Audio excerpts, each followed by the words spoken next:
پورے لاہے زندگی کا، لاہے عمل حیات کا بیان کر دیا گیا۔ آج سوچ بدل گئی، انداز ٹیڑھے ہو گئے، بہت کم سوچے ہیں جو فکر مستقیم پر ہیں، بہت کم لوگ ہیں جو سوچتے وقت اس نہج پہ سوچتے ہیں۔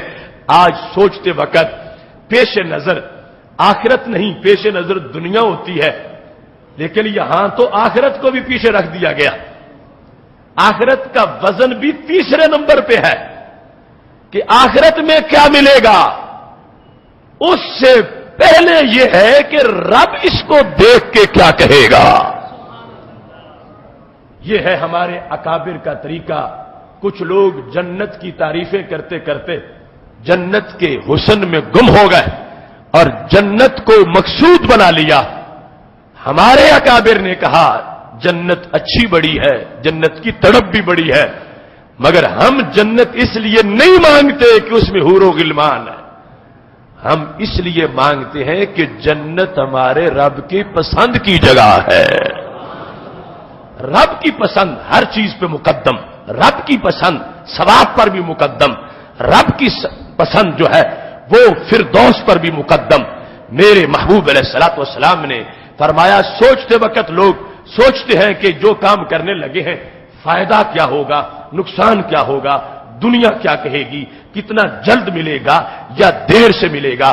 تو شریعت کا جو عمومی فیصلہ ہے وہ یہ ہے کہ آخرت کو پیش نظر رکھو، دنیا کو پیش نظر نہ رکھو، آخرت دیکھو کہ آخر میں اس کا فائدہ کیا ہوگا۔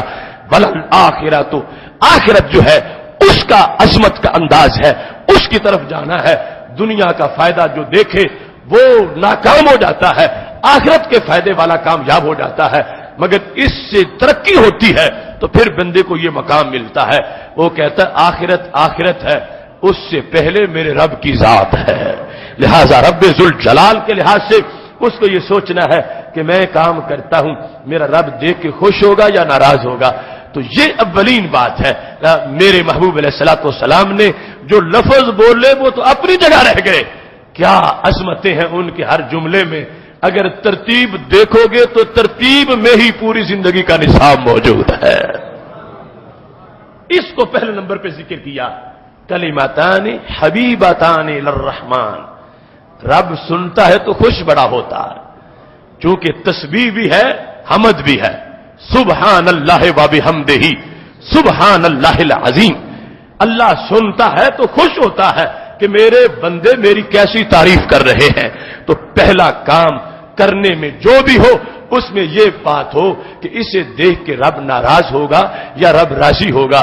مومن کی سوئی اس پہ جم جانی چاہیے، رک جانی چاہیے کہ رب راضی رکھوں گا۔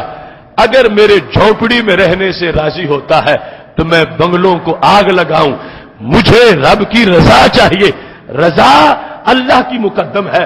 ایک بندہ سونے کے محل میں بیٹھا ہو اور اللہ غضبناک ہو اس پر، اس سے بڑا محروم کون ہے؟ اور دوسرا جھونپڑی میں بیٹھا ہو اور اسے دیکھ کے رب مسکرا رہا ہو تو اس سے بڑا بخت والا کون ہے؟ اس واسطے مومن کے لیے یہ بتا دیا گیا کہ وزن اگر کل نکلے گا تو اس وزن میں پہلی بات یہ ہوگی کہ کام رب کی رضا کے لیے کیا گیا تھا۔ حبیبتان الی الرحمن، اس چیز کو پہلے رکھو گے تو پھر وزن بنے گا، ورنہ وزن نہیں بنے گا۔ نیت کی طرف اشارہ کر دیا گیا۔ تو یہ انداز ہے جس وقت ایک انسان اپنی نیت کی اصلاح کرتا ہے اس میں برکتیں شامل ہو جاتی ہیں اور برکتیں آگے چلی جاتی ہیں، بڑھتی ہیں، ان کا عام انداز نظر آتا ہے۔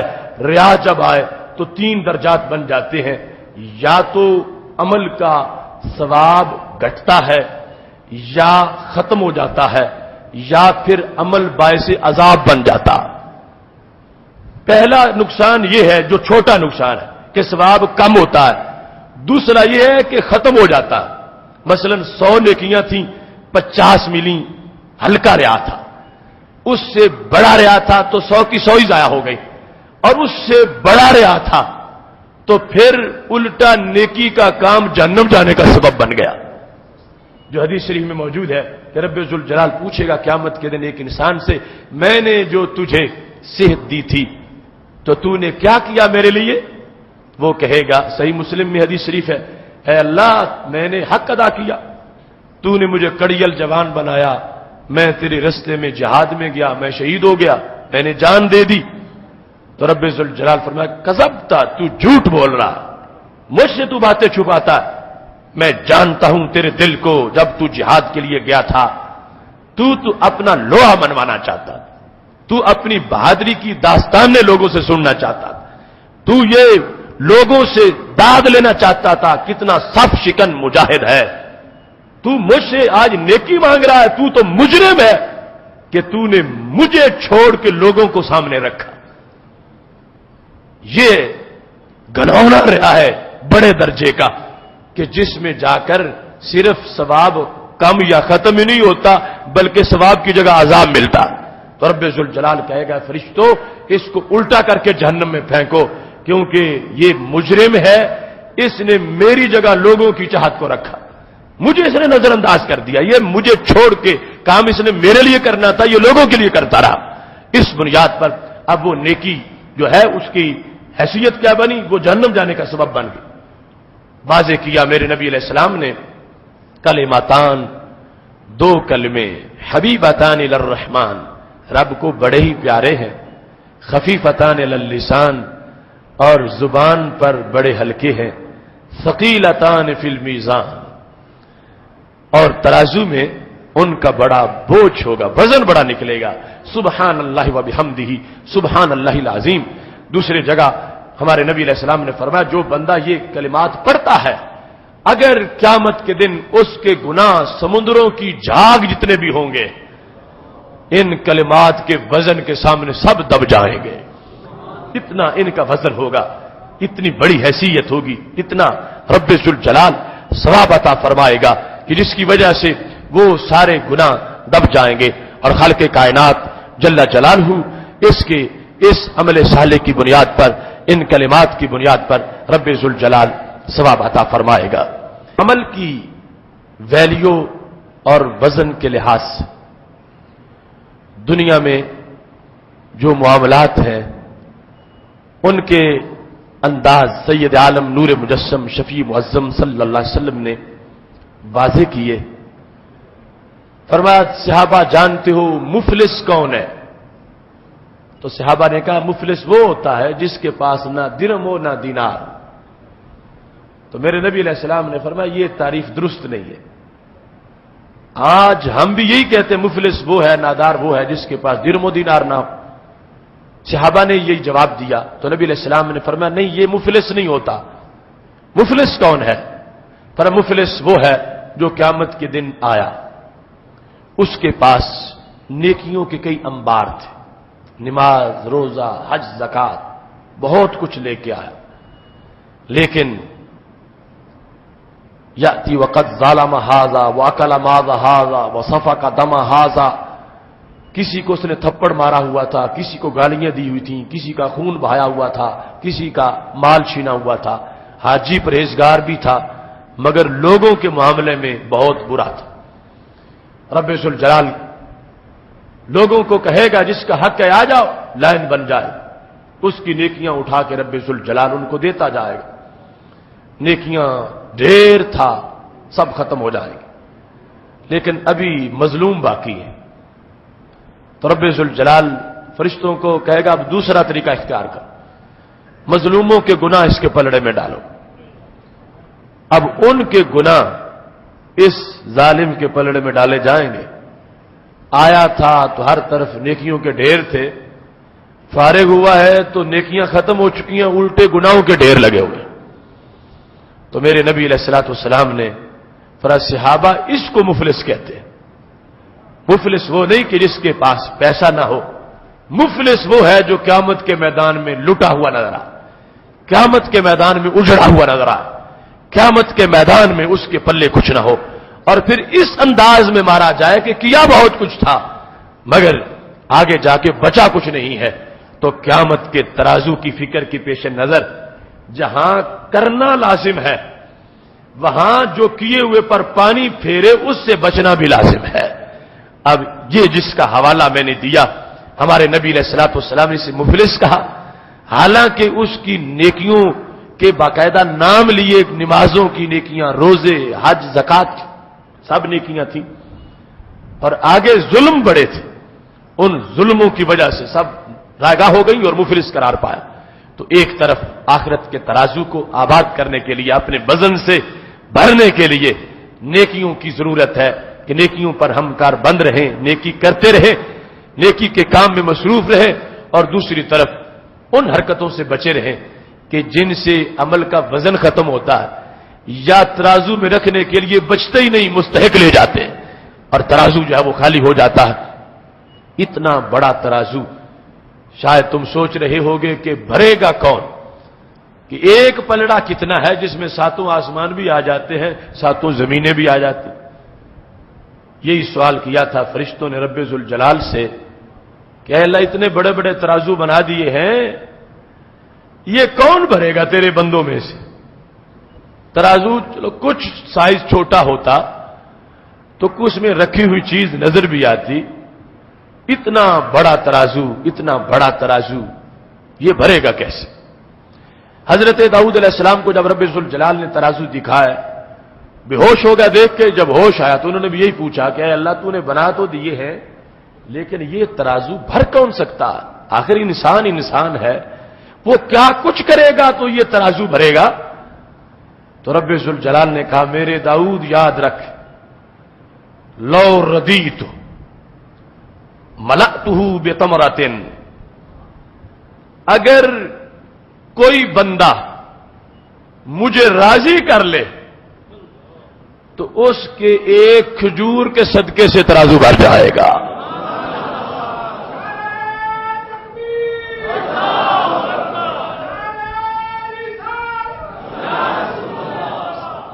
بتمرۃ واحدہ، صرف ایک کھجور سے، ایک کھجور سے بھر جائے گا۔ اس کا فضل دیکھو، اس کا کرم دیکھو۔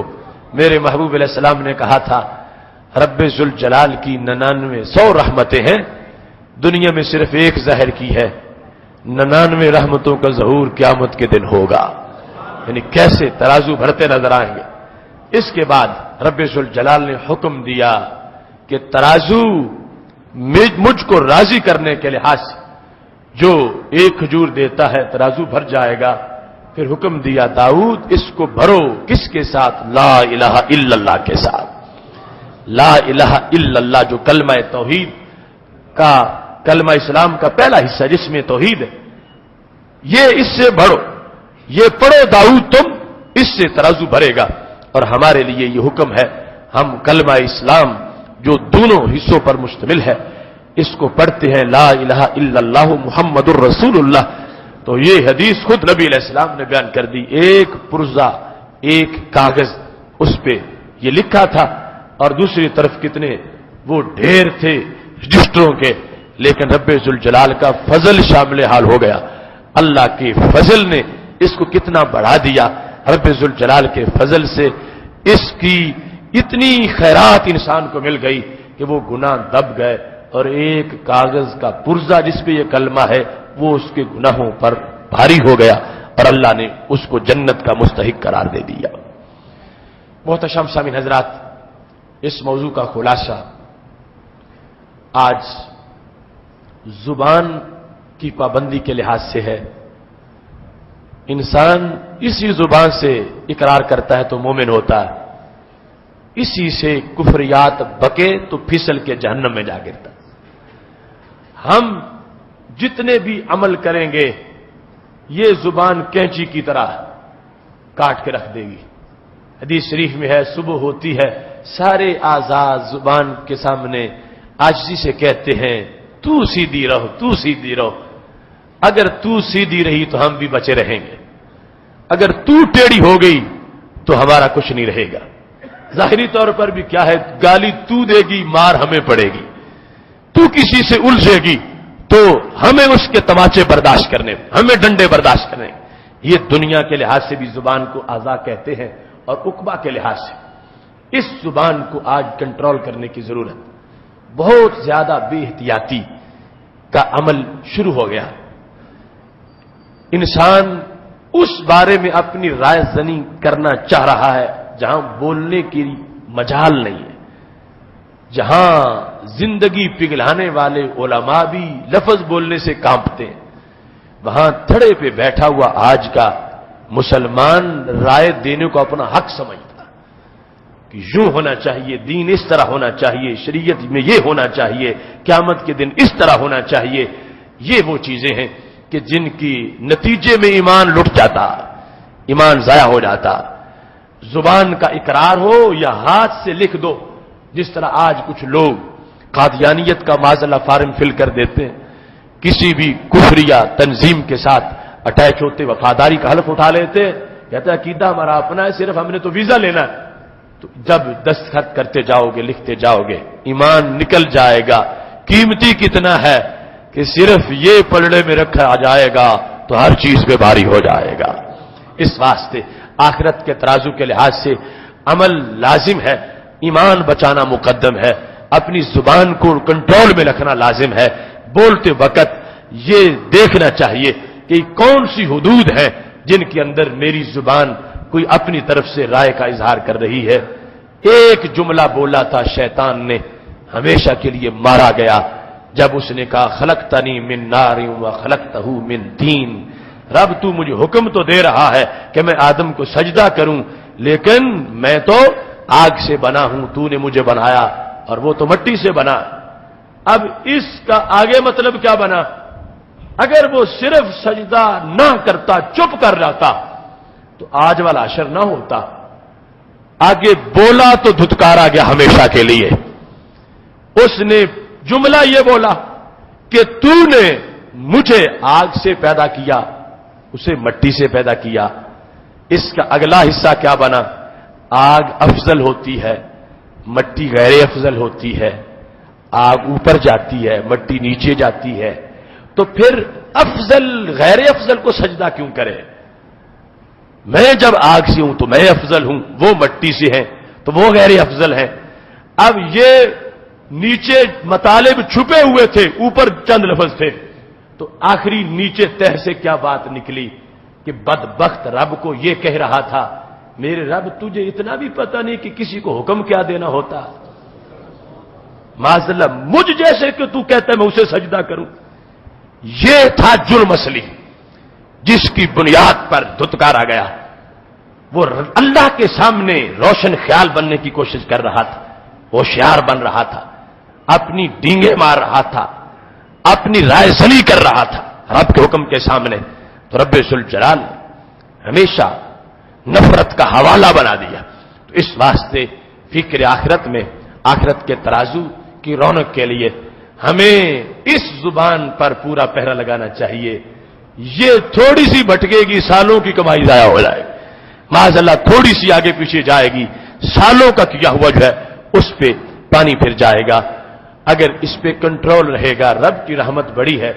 امام رازی رحمت اللہ علیہ نے لکھا تفسیر رازی کے اندر، تفسیر کبیر میں، قیامت کے دن رب ذوالجلال ایک انسان کو جب کٹہرے میں کھڑا کرے گا، اس کی گناہ ہی گناہ ہے. اللہ فرمائے گا سوچ کوئی نیکی تو نے کی ہے؟ تو سوچ سوچ کے کہتا ہے اللہ نہیں، میری تو کوئی نیکی نہیں. تو رب ذوالجلال فرماتا ہے نہیں، تو نے نیکی کی تھی، تجھے یاد نہیں، مجھے یاد ہے. تھوڑا یاد کر اپنی زندگی کی فلاں رات کو، تو سویا ہوا تھا، تو نے کروٹ بدلی، کروٹ بدلتے ہی تیری زبان سے لفظ اللہ نکلا. تو نے اللہ کہا، چونکہ نیند کا غلبہ تھا تو پھر سو گیا. تیرے ریکارڈ میں نہیں کہ تو نے کہا ہے، مگر میرے ریکارڈ میں ہے کہ تو نے کہا ہے. اس نام کی وجہ سے آج تجھے بخشا جا رہا ہے.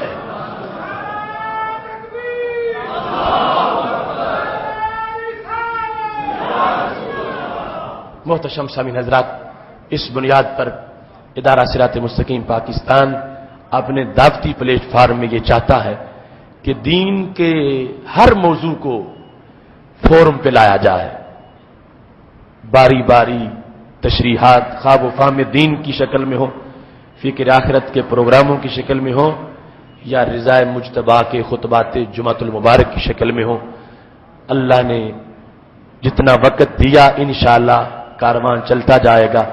فہم فہم دین کورس کا موسم بالکل قریب آ رہا ہے، اس واسطے دعا بھی کریں رب ذوالجلال ہمیں بہتر سے بہتر طریقے کے ساتھ اس کو منعقد کرنے کی توفیق عطا فرمائے، دوستوں کو دعوت دیں، دور دراز علاقوں سے آنے کے لیے لوگوں کا اہتمام بھی کریں، ان کو شوق دلائیں، چونکہ ایک ایمانی، روحانی، فکری دسترخوان ہوگا جو پورا رمضان اللہ کے فضل سے سجایا جائے گا۔ آپ تمام احباب 5 اگست کے کاروان عظمت داتا گنج بخش کے لیے بھی تیاری رکھیں، وہاں صبح 9 بجے حضرت داتا گنج بخش اجویری رحمت اللہ علیہ کی دہلیز سے کاروان چلے گا جو پورے لاہور کا انشاءاللہ راؤنڈ کرے گا، تو آپ نماز فجر مسجد رضا مجتبیٰ میں پڑھیں اور یہاں گاڑیوں کے قافلے کے ہمراہ لاہور پہنچے، تاکہ ہم اپنی محبتوں کا بھی اظہار کریں اور اپنے دکھ اور درد کا بھی اظہار کریں۔